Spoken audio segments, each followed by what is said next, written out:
Assalamualaikum warahmatullahi wabarakatuh. Shalom, perkenalkan nama saya Albertus Dwi Panisoge, dosen tetap Fakultas Hukum Universitas Proklamasi 45. Pada kesempatan ini, saya akan memperkenalkan mata kuliah yang saya ampu, yaitu mata kuliah Hukum Tata Negara yang sesuai dengan bidang keahlian saya dan peminatan saya. Mata kuliah Hukum Tata Negara merupakan salah satu pilar dalam ilmu hukum yang bertujuan agar mahasiswa dapat mempelajari, memahami, dan menganalisis mengenai teori, norma-norma hukum mengenai 5 hal. Yang pertama, mengenai pembentukan negara. Yang kedua, mengenai pembentukan lembaga-lembaga negara. Yang ketiga, mengenai pengaturan fungsi dan tugas lembaga-lembaga negara tersebut. Yang keempat, pengaturan mengenai hubungan lembaga negara yang satu dengan lembaga negara yang lain. Dan yang kelima adalah pengaturan mengenai hubungan lembaga negara dengan warga negaranya. Termasuk kita juga akan mempelajari hak asasi manusia dan juga demokrasi sebagai Dasolem dan Dasein. Pembelajaran atau perencanaan mata kuliah sudah dituangkan ke dalam RPS yang sudah divalidasi oleh Kapolri dan Gugus Kendali Mutu Prodi. Mengenai pustaka atau referensi yang saya gunakan ada 2, yaitu pustaka utama dan pustaka penghubung.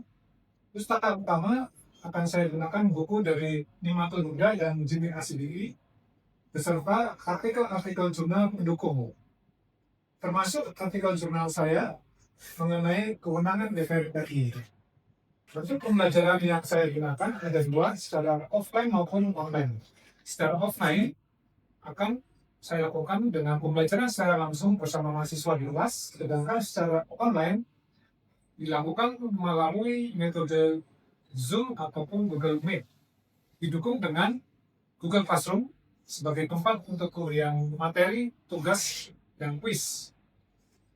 Lalu metode pembelajaran yang saya gunakan adalah metode DAA, yaitu Delivery Interaction Assessment, yang berupa ceramah atau pemberian materi oleh dosen di awal, lalu selanjutnya menggunakan tanya jawab sebagai bahan evaluasi dosen untuk mengetahui pengalaman mahasiswa mengenai materi, dan juga kami adakan diskusi kelompok atau case based learning yang mendiskusikan hal-hal konkret dan terkini mengenai kasus-kasus yang ada di media massa online maupun media massa cetak. Untuk contoh proses pembelajaran saya, akan saya berikan contoh proses pembelajaran saya pada pertemuan ke-13 dengan indikator penilaian mahasiswa sebagai berikut. Mahasiswa mampu menjelaskan dan menganalisis mengenai pemilu dan kedaulatan rakyat, sistem pemilu, dan penyelenggaraan pemilu. Mari kita simak videonya. Assalamualaikum warahmatullahi wabarakatuh. Selamat pagi mahasiswa semua. Shalom. Apa kabar? Baik. Ya, jumpa kembali ya pada mata kuliah Hukum Tata Negara. Sekarang kita masuk ke dalam pertemuan ke-13. Kita masih melanjutkan membahas tentang materi pemilu. Dan ada yang masih ingat apa itu pokok kajian dari Hukum Tata Negara? Izin menjawab, Pak. 5 pokok kajian HTN adalah yang pertama pembentukan negara, yang kedua pembentukan lembaga-lembaga negara, yang ketiga penempatan fungsi lembaga negara, yang keempat pengaturan hubungan lembaga negara yang satu dengan yang lain, yang kelima pengaturan hubungan lembaga negara dengan rakyat. Ya, baik, betul sekali. Terima kasih ya. Sama-sama, Pak. Jadi benar ya yang disampaikan oleh mahasiswa ya. Jadi selama 1 semester ini kita mempelajari 5 pokok kajian HTN ini ya. Jadi mulai dari pembentukan negara, ya kita sudah mempelajari bagaimana sejarah negara Kesatuan Republik Indonesia ini merdeka ya, dari awal bagaimana sistem pemerintahnya bergonta-ganti sampai dengan sekarang. Lalu juga kita mempelajari pembentukan lembaga-lembaga negaranya ya. Kita lihat apa saja kewenangan ya dari presiden dan wakil presiden, apa saja kewenangan dari MPR, DPR ya, DPD ya. Itu juga sudah kita pelajari, termasuk ya penetapan fungsi lembaga negara dan pengaturan hubungan lembaga negara yang satu dan lainnya. Sekarang kita akan lebih detail melihat poin nomor 5, yaitu pengaturan hubungan lembaga negara dengan rakyatnya ya. Jadi salah satu topik yang akan dibahas ini adalah bagaimana penyelenggaraan pemilu di Indonesia dan juga hak asasi manusia di Indonesia. Namun dalam pertemuan ini kita akan membahas tentang pemilu yang merupakan wujud nyata dari pemenuhan kedaulatan rakyat ya, yang merupakan ciri utama dari demokrasi. Dari perkuliahan yang lalu ada yang masih ingat pemilu di Indonesia ini untuk memilih calon terpilih siapa saja? Izin menjawab, Pak. Yang pertama, presiden. Yang kedua, wakil presiden. Yang ketiga, anggota DPR. Yang keempat, anggota DPD. Yang kelima, anggota DPRD Provinsi dan DPRD Kabupaten Kota. Baik, betul ya. Jadi pemilu di Indonesia ya, yang terakhir kemarin tahun 2024 memilih presiden dan wakil presiden, anggota DPR, anggota DPD, anggota DPRD, provinsi, kabupaten, dan kota ya. Lalu ada yang masih ingat? Dalam perkuliahan yang lalu juga saya jelaskan sistem pemilu ya, sistem pemilu yang kita gunakan dalam pemilihan yang terakhir, pemilihan umum tahun 2024. Izin menjawab, Pak. Ya, silakan. Pemilihan anggota DPR, DPRD provinsi dan DPRD kabupaten kota itu memilih sistem proporsional terbuka. Oke. Sedangkan anggota DPD itu memilih sistem distrik berwakil banyak. Ya, betul sekali ya. Jadi untuk memilih anggota DPR dan DPRD menggunakan sistem proporsional terbuka, ya. Sedangkan untuk memilih anggota DPD menggunakan sistem distrik berwakil banyak. Jadi itu diatur dalam pasal 168 Undang-Undang tentang Pemilu. Kita lihat bahwa untuk memilih presiden dan wakil presiden dilaksanakan dalam daerah pemilihan wilayah Kesatuan Republik Indonesia ya, satu wilayah. Lalu untuk memilih anggota DPR, DPRD ya menggunakan sistem proporsional terbuka, dan untuk memilih anggota DPD digunakan sistem distrik berwakil banyak ya. Sekarang kita lihat bagaimana ya penyelenggaraan, bagaimana teknis penyelenggaraan pemilu di Indonesia ya. Jadi kita lihat tahapannya. Ini contoh pemilu terakhir ya tahun 2024. Jadi tahapan perencanaan dan program anggaran itu sudah dilakukan 2 tahun sebelum pemilu itu dilaksanakan ya. Jadi pemilunya dilaksanakan tahun 2024, perencanaannya dimulai dari tahun 2022 ya. Lalu disusun tahapan berikutnya, disusun peraturan ya, peraturan penyelenggaraannya, yaitu peraturan KPU ya. Lalu juga ada proses berikutnya yaitu pencalonan ya. Pencalonan anggota DPD, pencalonan anggota DPR ya, DPRD, sampai dengan pencalonan presiden dan wakil presiden. Lalu setelah itu masuk dalam tahap kampanye, lalu ada masa tenang dan masuk ke dalam tahap pemungutan dan penghitungan suara ya, yang diselenggarakan pada tanggal 14 sampai dengan 15 Februari tahun 2024 kemarin.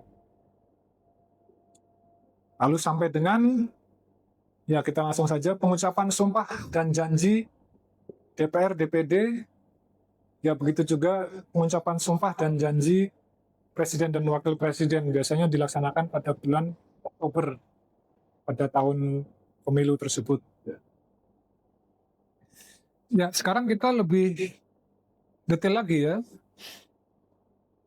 untuk membahas tentang bagaimana ya bagaimana proses pemilihan presiden dan wakil presiden. Untuk itu kita lihat dulu aturannya ya. Jadi aturannya itu ada dituangkan dalam pasal 222 Undang-Undang tentang Pemilu. Ya kita lihat di situ pasangan calon ya presiden dan wakil presiden itu diusulkan oleh partai politik dan gabungan partai politik. Sehingga mahasiswa dapat menyimpulkan di situ ya bahwa pasangan calon presiden dan wakil presiden itu haruslah punya kendaraan politik, yaitu partai politik ya. Jadi harus diusulkan partai politik dan gabungan partai politik yang memenuhi syarat ya. Ada syaratnya ya. Perolehan kursi paling sedikit 20% dari jumlah kursi DPR ya. Jadi anggota DPR dari parpol tersebut haruslah memenuhi 20% dari jumlah kursi DPR ya. Atau memperoleh 25% dari suara sah secara nasional ya. Jadi partai politik atau gabungan partai politik itu haruslah memperoleh 25% dari suara sah secara nasional. Kita lihat di situ pasangan paslon nomor 1 ya. Di situ didukung oleh partai politik apa saja? PKB, Ya. PKS. Oke, jadi itu gabungan partai politik ya yang tentunya memenuhi syarat ini ya. Presidensial threshold. Kalau yang paslon nomor 2 Gerindra, partai politik apa saja? Demokrat, Ya. Oke, lalu paslon nomor 3 disusung oleh partai politik apa saja?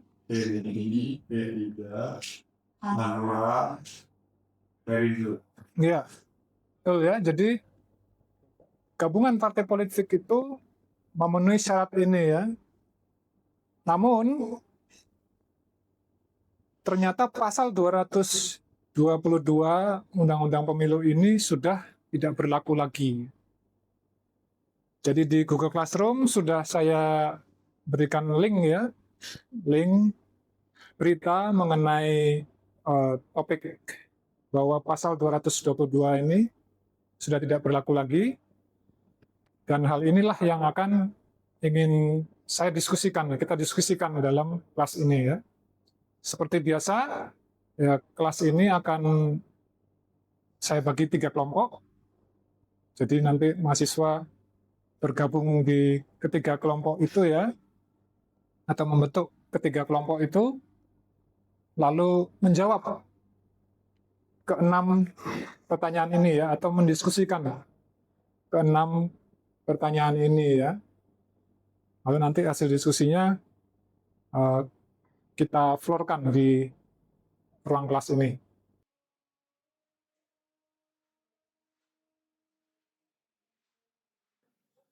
Ya, apakah mahasiswa sudah selesai berdiskusi? Sudah. Oke. Ya, kalau begitu kita ingin tahu ya jawaban dari tiap kelompok. Coba kelompok 1 menjawab pertanyaan nomor 1 dan 2. Siapa yang menjawab? Jawab silakan. Nomor 1, apa yang dimaksud dengan presidensial threshold? Presidensial threshold adalah ambang batas suara yang harus diperoleh oleh partai politik dalam suatu pemilu untuk dapat mengajukan calon presiden dan wakil presiden. Sejak pemilu 2004, aturannya mulai berubah-ubah. Oke, ya. Ya kurang lebih betul ya. Jadi presidensial threshold itu adalah ambang batas ya, batasan syarat-syarat partai politik itu untuk mengusung calon presiden dan wakil presidennya. Oke, pertanyaan selanjutnya, pertanyaan nomor 2. Siapa yang menjawab? Ya. Apa tujuan dibuat presidential threshold? Tujuannya adalah ada 3. Pertama, memperkuatkan sistem presidensial. 2, efektivitas penyelenggaraan pemerintahan. 3, menyederhanakan sistem multi-partai. Ya, terima kasih. Jadi betul sekali ya. Jadi tujuan dari dibuatnya presidensial threshold ini adalah untuk ya melanggengkan sistem presidensial ya, lalu mengefektifkan pemerintahan. Jadi sebenarnya presidensial threshold ini pada intinya adalah ya tanda kutip menghilangkan oposisi ya, agar pemerintahan berjalan efektif ya. Namun sebenarnya ya timbul pertanyaan ya, sebenarnya ini bisa saja menimbulkan sesuatu yang tidak demokratis di negara kita. Dan itu terbukti bahwa presidensial threshold yang ada di pasal 222 itu diajukan ya, digugat ke Mahkamah Konstitusi ya. Oke, baik kelompok 2 bisa menjawab pertanyaan nomor 4 dan 5. Siapa yang mau menjawab? Ya, Menjawab tiga, Pak. ya nomor 3.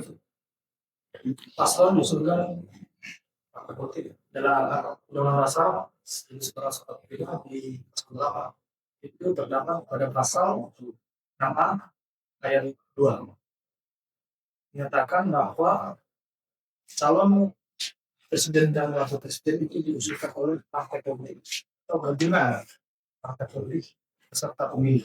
Itu bahwa presiden dan presiden tidak bisa mengeluarkan diri sendiri, itu harus memiliki kendaraan atau jembatan partai politik. Itu diselenggarakan sebelum pemilihan dilaksanakan. Terima kasih. Ya, baik. Betul sekali ya. Jadi ya paslon itu haruslah punya kendaraan politik dan itu adalah amanat Undang-Undang Dasar ya di pasal 6A tadi ya. Dan pasal tersebut ya, pasal 6A Undang-Undang Dasar 1945 merupakan open legal policy ya. Jadi ada peraturan pelaksana di bawahnya yang bisa saja ya mengatur lebih lanjut ya. Namun ya sekarang aturan dalam undang-undang dalam pasal 222 itu sudah diajukan judicial review-nya. Ya. Coba kita lihat di pertanyaan berikutnya. Ya. Pertanyaan nomor 4, siapa yang mau menjawab? Iya Pak. Ya. Pertanyaannya, mengapa pasal 222 UU nomor 7 tahun 2017 telah itu karena sudah dibatalkan oleh Mahkamah Konstitusi karena isi pasalnya itu dia bertentangan dengan Undang-Undang Dasar 19. Ya.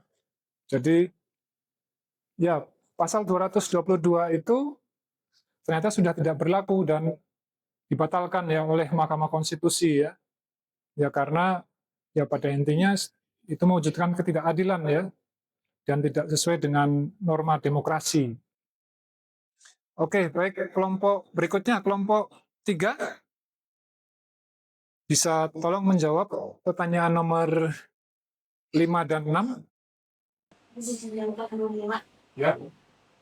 Dengan putusan nomor berapa yang menyatakan pasal 222 tidak berlaku lagi. Nah, pasal putusan MK nomor 62 garing PIU tahun 2024 menyatakan bahwa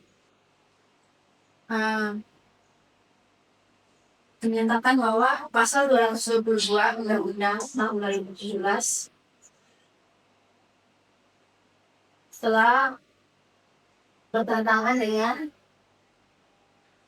Undang-Undang Dasar tahun 1945 dan tidak memiliki kekuatan hukum yang mengikat. Oke, ya baik. Terima kasih. Jadi putusan MK yang menyatakan pasal 222 tidak berlaku adalah putusan MK nomor 62 ya, garis miring PUU tahun 2024 ya.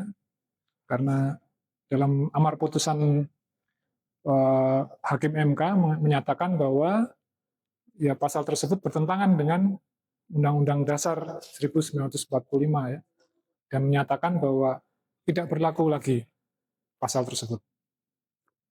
Oke, pertanyaan terakhir, pertanyaan 6. Siapa yang menjawab? Saya menjawab. Ya. Yang mengajukan judicial review yaitu 4 orang mahasiswa Fakultas Syariah dan Hukum Sunan Kalijaga. Terima kasih. Ya, baik. Nah, itu saya harap jadi inspirasi bagi kalian ya, bahwa yang mengajukan judicial review mengenai presidential threshold ini adalah 4 mahasiswa ya, sama seperti kalian ya. Padahal sudah ada kurang lebih 30-an pengajuan judicial review tentang presidential threshold ya. Ada yang mengajukan, ada pakar hukum tata negara yang mengajukan juga ya, pengacara hukum tata negara ya. Namun semuanya itu ditolak ya, hampir 30 pengajuan. Namun pada akhirnya pengajuan oleh 4 mahasiswa ini ya dikabulkan oleh Mahkamah Konstitusi ya. Jadi cukup dahsyat ya yang dilakukan oleh 4 mahasiswa ini. Saya pikir itu akan, saya harap menjadi inspirasi bagi mahasiswa. Oke, kita lanjutkan ya. Tadi kita sudah diskusikan bahwa pasal tentang presidensial threshold ini sudah dibatalkan oleh Mahkamah Konstitusi ya. Jadi kita lihat pemilu berikutnya tahun 2029 akan diatur seperti apa ya tentang presidensial threshold, kita lihat di pemilu berikutnya. Sekarang kita lanjutkan ya, masih dalam pemilihan umum presiden dan wakil presiden. Bagaimana cara menetapkan paslonnya ya, paslon yang terpilih? Itu dapat dilihat di pasal 6A ayat 3 Undang-Undang Dasar 1945. Coba Galang, tolong bacakan pasal tersebut. Pasal 6 ayat 3 boleh dengan JO pasal 416 ayat 1 Undang-Undang Nomor 7 Tahun 2019. Ya. Pasangan calon terpilih adalah pasangan calon yang memperoleh suara dari 50% dari jumlah suara dalam 60% dan pada presiden dengan sedikitnya 20% suara di setiap provinsi yang disatakan diambil dari jumlah provinsi di Indonesia. Ya, terima kasih Galang. Jadi kalau mahasiswa perhatikan di situ ada 2 syarat ya kurang lebih yang harus dipenuhi ya agar paslon itu ditetapkan sebagai pemenang. Yang pertama adalah mendapatkan suara sedikitnya berapa persen? 50% ya. Plus 1 ya, jadi 50% atau lebih ya. Di plus 1 itu sudah menang ya secara nasional. Syarat yang kedua adalah mendapatkan suara minimal 20% ya di 19 provinsi ya, jadi seluruh provinsi dibagi 2 ya, setengah dari jumlah seluruh provinsi di Indonesia. Jadi jumlah provinsi di Indonesia ada 38, setengahnya adalah 19. Ya, jadi 19 provinsi atau lebih ya, jadi minimal 20 provinsi harus mencapai angka 20% ya. Kita lihat apakah atau paslon mana yang memperoleh ya. Syarat pertama ya, haruslah memperoleh suara 50% atau lebih, 50% plus 1 minimal ya. Kita lihat di sini yang memperoleh adalah pasangan Prabowo dan Gibran ya, warna ukurannya itu ya 59% suara ya. Jadi sudah lebih dari 51 ya.